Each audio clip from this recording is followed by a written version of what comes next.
The attacks of 9/11 were not that long ago, and we are continuously fighting radical Islam. Yet we cannot say the word terrorism. Homeland Security Secretary Janet Napolitano has removed terrorism from her vocabulary and swapped it with this: man-caused disasters. Is her omission of terrorism an attempt to deflect reality? With us right now, who is the author of a great book with a miraculous career, former chairman of the Joint Chiefs of Staff, and the author of this book I just referred to, Eyes on the Horizon, General Richard Myers. Pleasure to see you, sir. Nice to meet you. And thanks for your 4 decades of service in the armed forces. It was never the plan, but that's how it worked out. Thank you. And when you get into one of the most important positions in the armed forces, there's an attack on 9/11, the Pentagon's on fire, you have to take control.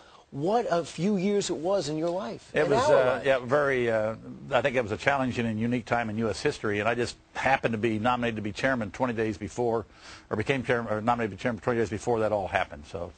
Over Iraq, you know the inside story there, 9/11 attacks, you know the inside story there, the Pentagon on fire. You also know the plan and the action plan of the Afghanistan. What do you think when Governor Napolitano, now Homeland Security Secretary Napolitano, says they're not terrorists, these are man-caused disasters?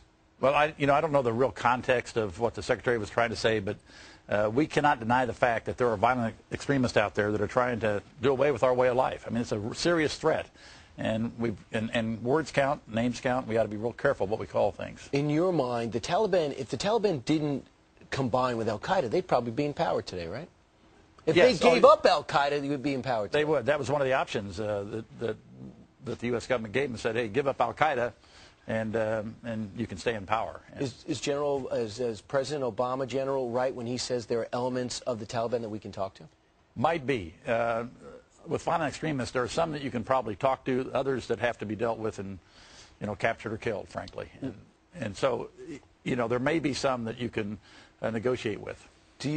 When people say, oh, the Taliban are too tough now, we can't get rid of them, you were in a much harder position when you took out the Taliban. I think they were in power. I think we have to deal with the Taliban. One of the problems, of course, is their sanctuary in Pakistan, so Pakistan plays in this as well.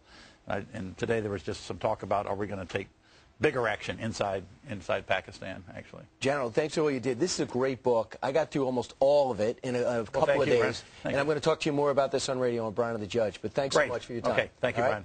And coming up straight ahead, Judge.